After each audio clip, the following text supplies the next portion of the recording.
From emails to reports and project proposals, it's hard to meet the demands of today's competing priorities without some help. Grammarly is the essential AI communication assistant that boosts your productivity at work so you can get more of what you need done faster. Just a few clicks can tailor your tone and writing so you come across exactly as you intend. Get time back to focus on your high-impact work. Download Grammarly for free at grammarly.com/podcast. 911, what's the nature of your emergency?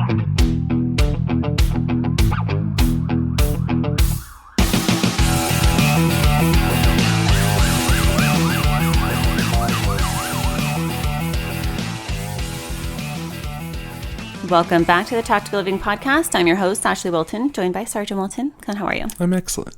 We're going to talk about training day versus trauma day and why the simulation doesn't actually prepare you for all of that emotional fallout. I was talking to a officer who's been an officer for a long time, but he recently switched over to a new department, and he was getting ready to, I think it was a training.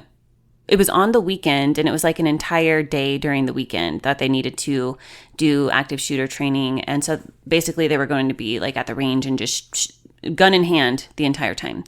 And he's very, very leery, and he spends a lot of time when it comes to firearms training, but in particular, like evaluating, and, you know, he's trained people with firearms and things like that. And so he, in talking to him, it was almost like he was sick, having to go to this new department and do training with them because he knows all of the accidents that happen. And so later, after like debriefing what had happened, he was explaining to me how impressed he was and how during lunchtime, they made sure that nobody was allowed to leave. And that was something that was very important to him because statistically during these types of trainings, if there is going to be an accident with like an accidental officer involved shooting during training like this, it happens when you come back after lunch. That's like normally when it happens because people think that their firearms are cleared and they're actually not. And, you know, they wouldn't let anybody take their firearms out of that vicinity. And so a lot of the things that they did kind of eased his angst and concerns that he had prior to going in. And so something that I hear a lot of officers talk about is how you can't ever train enough. And something that I recently read is that there is no excessive training when it comes to working a career that could literally kill you. And it got me thinking about how you really can't prepare for what happens to you during and after a traumatic event working as a first responder when it comes to how you're going to handle things emotionally.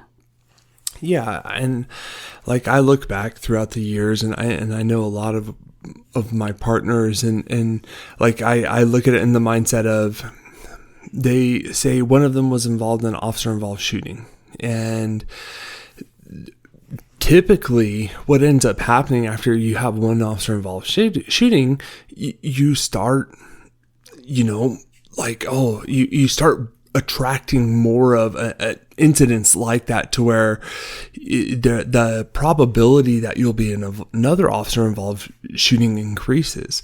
And I think it's all related to the trauma associated to that first one, because in your mind, you're a lot more on edge. You have a lot more that you haven't necessarily unpackaged, and you're more observant to what else could be going on with you. This is a really sticky conversation because on one end, you know, we have had situations that we've seen like that where officers become trigger happy because they haven't processed those emotions. But on the other hand, you have those very calm, collected individuals who have processed the trauma, or maybe it didn't bother them. You know, a lot of people think like something traumatic happens and you're automatically going to be slapped with a Band-Aid called CPTSD, and it's not the case.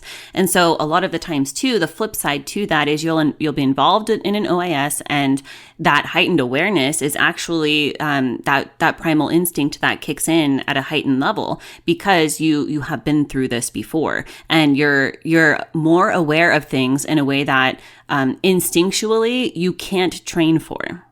Yeah, having that awareness, and that's where it's really recognized, because I've seen partners that have gotten into multiple OISs, and like you said, they've they haven't necessarily dealt with those emotions or those traumas, and they're dealing with it, and since they're completely justified in what they're doing and they're responding to it correctly.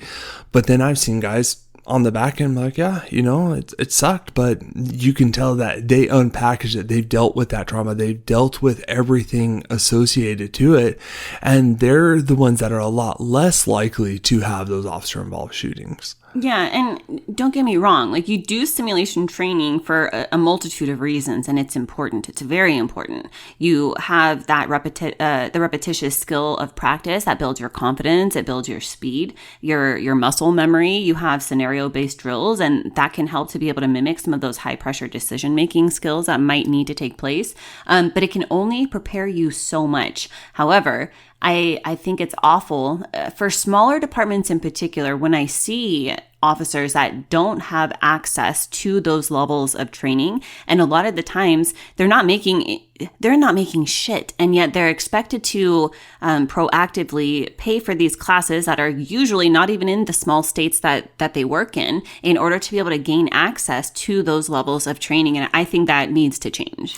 Yeah, absolutely. I think one thing, it was last year where I taught at a conference in Georgia, and I met a lot of great officers from, small towns of Kansas and Missouri. And they were telling me like, yeah, this is like the one training that I get a year, and it has nothing to do with actually, the firearms aspect. It has nothing to do with the actual like bare bones of what we need to be focusing on in training. It has a lot to do with the internet crimes against children, which is great. That's their focus.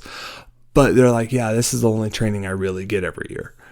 Yeah, I feel like stress inoculation doesn't always translate into emotional resilience too, and that's something that's important to point out. If we go back to the example I gave of the officer being leery of having to go train with a new department, and you think about the disconnect of emotion, right? You're more showing up intellectually when you're going to a training like that. You're not showing up emotionally 99.9% of the time. Now let's take that same scenario and realize how quickly that switch can flip when that accident happens during training and an officer gets shot in the neck. Guess what? Those emotions just turned on. So it's that dissonance that we're discussing here, where there are some things that you just can't prepare for. And there's a lot of it that comes down to having shared experience when it comes to those traumatic events. And, when you had,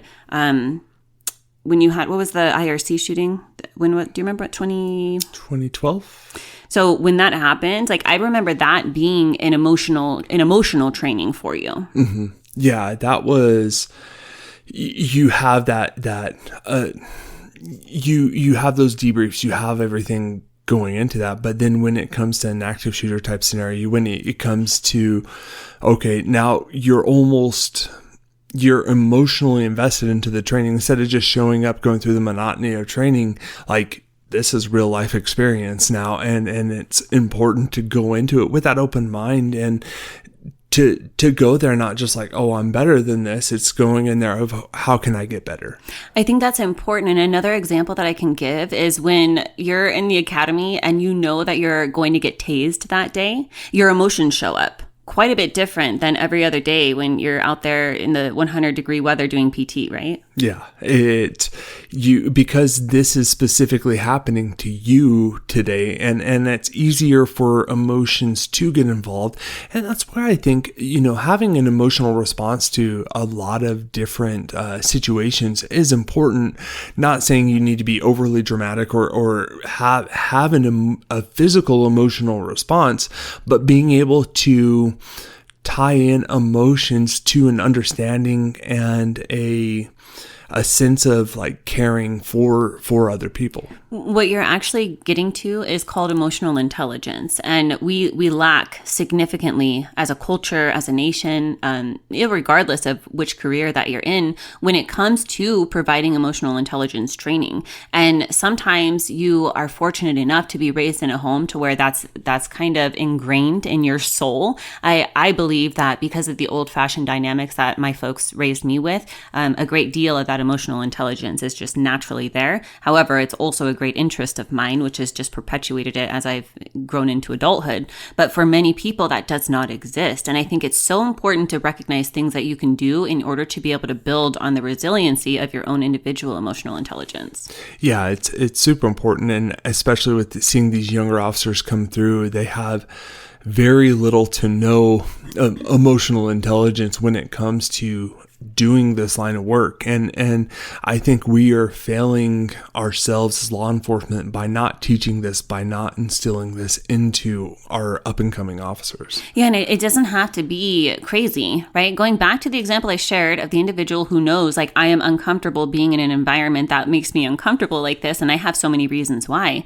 That delves into his emotional intelligence of understanding the self-initiated research and training that he's gone through on his own as an individual to be able to build that emotional intelligence. And that tells us, like, okay, my instinct is telling me I don't like this. Why is it that I don't like this? He has all of those answers. And then while he was there taking part in the training, he cross-analyzed everything. Like, okay, he literally debriefed me on the entire training. Like, this is what they did really good. I really like that they did this. I've never experienced a department that allows us to have this happen. They brought in this person, that is a element of emotional intelligence. And a lot of it too, if you can identify what your interests are, then it helps to be able to make those types of strategies and research and self-practice a little bit easier. And it doesn't matter what you do for work, because we can all tie this right back into that.